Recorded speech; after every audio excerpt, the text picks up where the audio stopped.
Bom dia, bem-vindo a mais um programa da Aliança Evangélica Portuguesa. Se olharmos para o mundo e aquilo que ele nos oferece, facilmente nos podemos sentir desanimados. Depressões, a morte de alguém querido, o desemprego, as contas para pagar, conflitos no lar, falta de saúde, solidão, medo, tudo isto nos causa sofrimento, é certo, mas há esperança. O choro pode durar uma noite, mas a alegria vem pela manhã. É possível voltar a sorrir e sair desta batalha mais do que vencedores.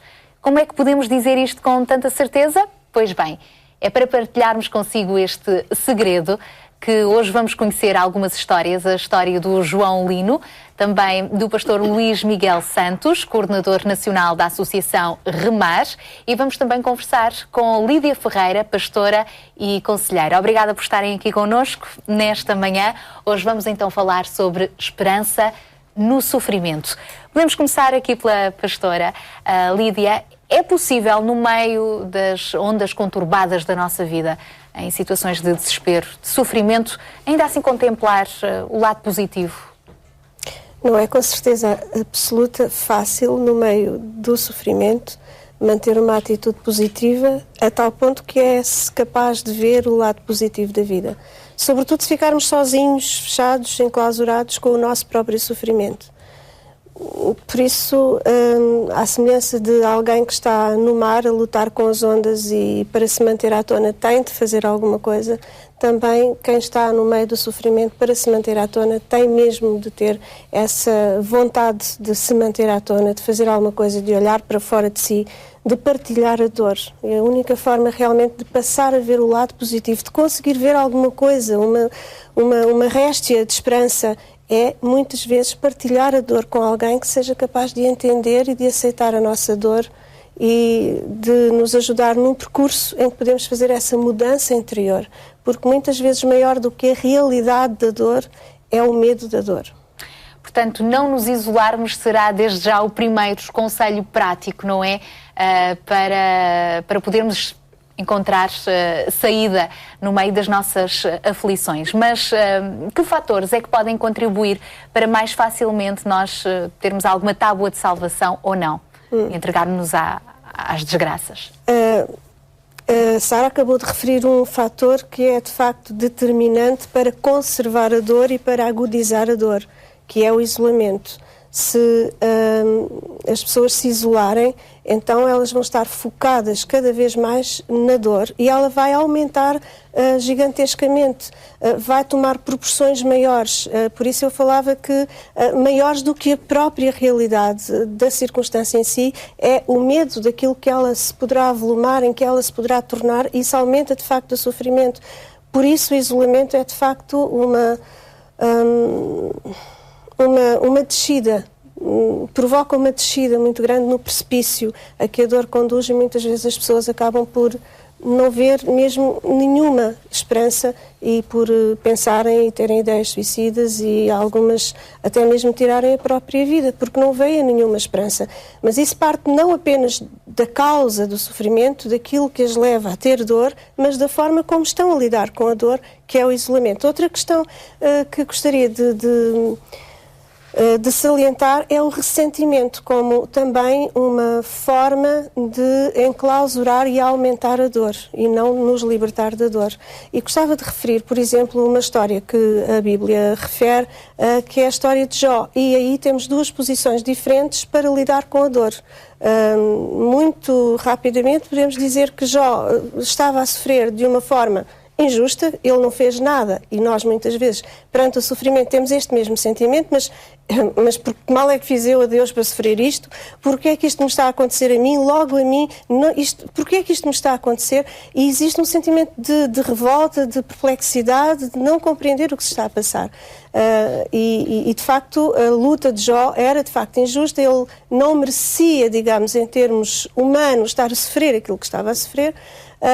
Mas ele teve uma perspectiva da dor e a esposa dele teve outra perspectiva da dor. Portanto, ambos estavam dentro do mesmo barco, porque é assim, num casamento, não é? Numa família, quando um sofre, todos estão a sofrer. Ambos estavam no mesmo barco, mas a posição dela foi assim: amaldiçoa o teu Deus e morre. Ela estava ressentida até com Deus por tudo aquilo que estava a acontecer. Ela não via nenhuma esperança. Amaldiçoa o teu Deus e morre.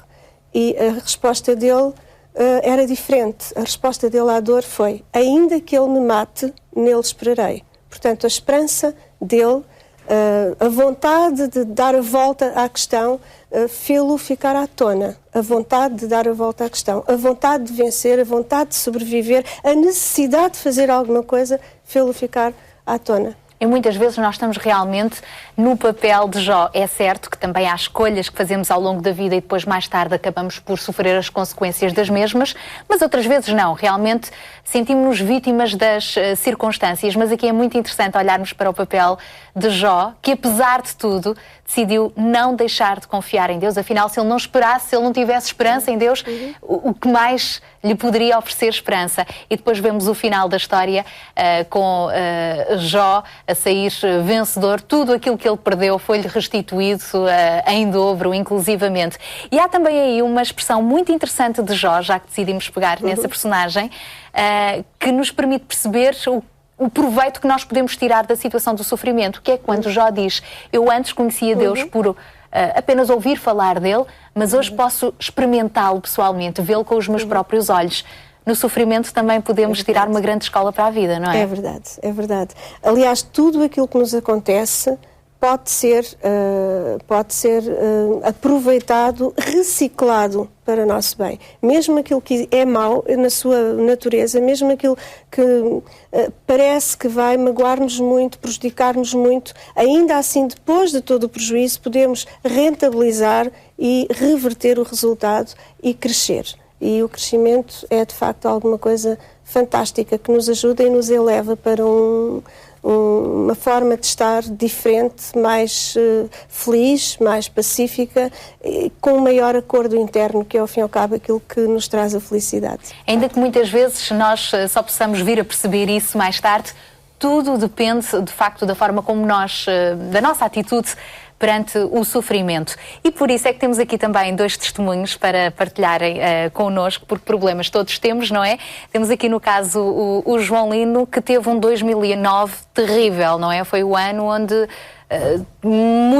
muitas coisas mais aconteceram na sua vida e provavelmente, tal como Jó, perguntou: porquê tudo uma vez, porquê Deus, o que é que eu fiz para merecer isto? Rapidamente, que situações foram essas? Sara, começando muito rapidamente, em 2008, no final de 2008, foi detectado cancro nos intestinos do meu pai. Ele estava com 69 anos e perdeu a ilusão de viver. Ele achava que tinha chegado o tempo dele e, portanto, a notícia foi um pouco ele deixar cair os braços. Então não estava com vontade de fazer a intervenção cirúrgica que era recomendada e, portanto, foi o primeiro trabalho da recuperação psicológica para possibilitar essa intervenção cirúrgica que decorreu em fevereiro de 2009.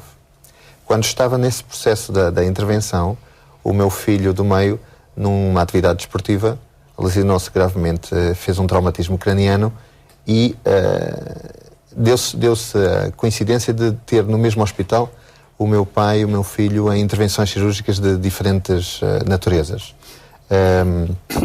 No meio dessa convalescença toda, no meio dessa recuperação toda, acontece o infortúnio do meu cunhado, o irmão da minha esposa, a falecer num acidente de moto. Ele tinha 22 anos. Continuando esse trajeto, em agosto, a minha avó, que me tinha ajudado na minha formação e na minha educação, também partiu. E com alguma desgaste também no processo com os meus pais e a minha mãe, principalmente. No meio dessa situação, em setembro, é-me dado a informação de que era necessária uma intervenção cirúrgica também em relação à minha mãe. Tinha recuperado o meu pai, graças a Deus a operação tinha corrido bem, ele e o João também a recuperou, mas foram um sem número de caos na vida, que no caso de João nós sabemos o final, mas naquela altura o presente parecia literalmente caótico e completamente disfuncional. E todas aquelas certezas, aquelas respostas que nós temos para os outros, quando nós somos confrontados realmente com o sofrimento próximo de nós e naqueles que são próximos, parece que as respostas se esvaem, não é? E foi bastante interessante no processo de analisar tudo o que me tinha acontecido nessa etapa, entender de que forma Deus estava a trabalhar comigo, de que forma que eu via Deus no meio daquela travessia, mas principalmente eu não poderia silenciar aquilo que estava a passar para encorajar e para poder falar com outras pessoas que estavam a passar por situações idênticas ou eventualmente mais atrozes, não é? Ou seja, não há um barómetro de sofrimento, não há um nivelamento de sofrimento, mas quando as coisas acontecem muito intensamente, nós pomos-nos em causa. Como é que lidou com todas essas circunstâncias? É interessante que o papel principal é quase entender como um nadador salvador. Ou seja, não que o papel meu fosse esse, mas a única forma de poder ajudar outras pessoas é distanciando do problema, mas poder intervir diretamente. Mas principalmente a confiança não foi num discurso positivo ou de focar na solução ou focar em oportunidades. De facto, a certeza que vinha de que Deus estava por cima de todo o processo e que Deus tinha um plano maior para toda aquela situação. E nós vimos a graça divina e o milagre divino em cada uma das etapas separadas. Portanto, não era um discurso de positivismo ou de otimismo, que é um discurso que nos é muito fácil dizer, não, tu consegues, tu és capaz, tu pensas positivo.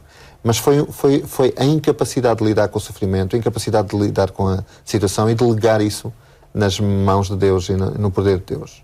E isso foi totalmente libertador, porque há situações que nós não conseguimos enfrentar, não temos competência para isso, não temos capacidade para isso, mas Deus, de alguma forma, cimenta-nos de que Ele está por cima e Ele sabe perfeitamente o final da história. Portanto, esta convicção ajudou a ultrapassar esse ano. Foram anos de grandes batalhas, de grandes lutas. Então, isso significa que é possível ter esperança no sofrimento e o segredo dessa esperança é realmente confiar até esses nossos problemas nas mãos de Deus? Exatamente. Nós não somos muito propensos a gostarmos de dor, nem gostarmos de sofrimento. Nós até tentamos fugir dela. Eventualmente buscamos soluções para alienar dela. Mas entender que o processo de dor é um processo também de proximidade e intimidade com Deus.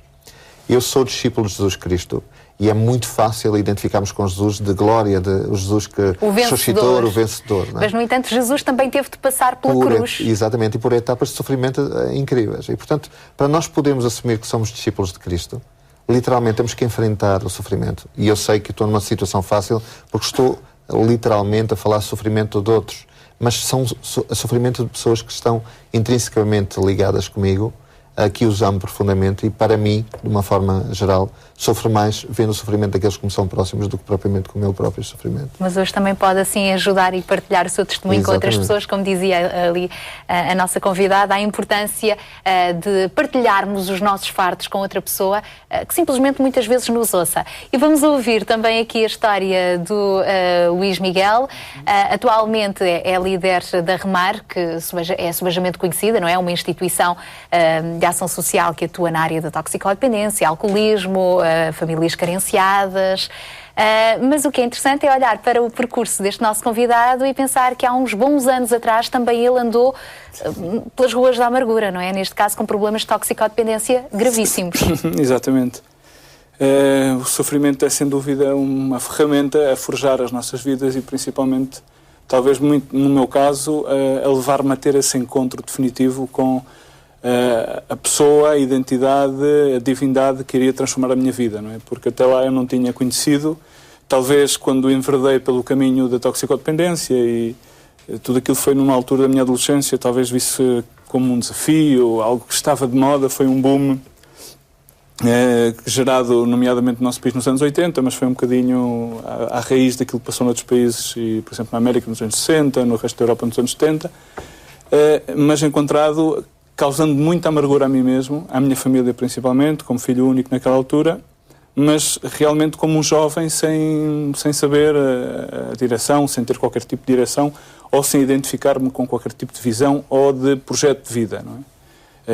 Definitivamente o percurso passado no mundo das drogas levou-me a experimentar situações degradantes, de grande angústia na minha vida e também de causar grande amargura e angústia àqueles que estavam por mais perto, como os meus familiares, não é? Como lhe digo, era filho único, tinha algum privilégio a nível do sentimentalismo e emocional familiar, mas que me levou, inclusive, a degradá-lo a tal ponto de causar o divórcio nos meus pais, ou seja, uma pessoa embrenhada no mundo da toxicodependência é capaz de tornar-se um ator de manipular todas as circunstâncias para tratar de obter pois, a satisfação através das drogas, neste caso a heroína, a cocaína, etc. Mas tendo, através dessa amargura, sofrimento, porque é como uma automutilação do corpo e da alma, não entendida quando uma pessoa está embrenhada nela. Tendo chegado ao conhecimento, neste caso o sofrimento levou-me a conhecer a Cristo, levou-me realmente a entender que sim, que havia uma esperança, que sim, que mais que tudo existia um projeto viável. Para muitas das vezes na juventude uma das inquietações é que a juventude não tem uma direção, não tem falta de verdades em absoluto, por assim dizer, e Jesus Cristo é a verdade, é a mais da esperança. Vim encontrar, eu recordo-me, ingressei a esta associação que era a Associação Remar, já não tinha muitos recursos, pois tinha esgotado todos os recursos possíveis e imaginários. Se calhar já nem tinha esperança em conseguir dar a volta por cima. Vamos lá experimentar. Vamos lá experimentar, ou seja, eu recordo-me que a mentalidade que tinha nesse então era: vou tirar umas férias numa instituição que me oferece abrigo e provavelmente daqui a 2 ou 3 meses posso voltar com outra imagem e conseguir manipular aquilo que eu mais queria, que era, nomeadamente naquela altura, a imagem da Cristianef, viver a vida ao limite, que marcou uma geração, não é? E realmente tudo mudou. Tudo mudou a perspectiva de vida, mudou a perspectiva de como encarar os desafios, de como encarar os sofrimentos. A primeira barreira foi alcançar a restauração familiar, neste caso com o meu pai e com a minha mãe. Também existia a que é agora a minha esposa, que naquele então não era a minha esposa, então havia todo um conjunto de situações adversas que me levaram realmente a encontrar a solução e a esperança em Jesus Cristo. Muitas vezes encarado por outras pessoas sem fé, poderia dizer-se que era um refúgio, mas não é um refúgio, é mais que um refúgio, é uma fortaleza, e vim encontrar resposta para todas as perguntas que então tinha bastantes e que ao cabo do percurso fui atingindo essas respostas, o conhecimento, a maturidade para enfrentar diversas situações. Uma delas, a pastora falou sobre o ressentimento.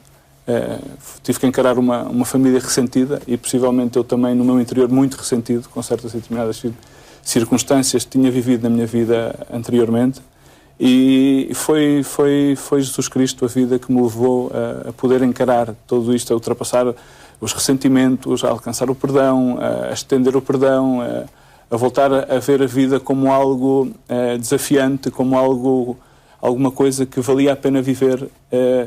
A palavra propósito tornou-se algo real. Eu recordo-me que uma vez numa das comunidades realmente onde eu tive o encontro com Jesus Cristo, havia um dizer em castelhano que dizia: busquei-me a mim mesmo, não me encontrei, busquei a Deus, não o encontrei, busquei ao próximo e encontrei os 3.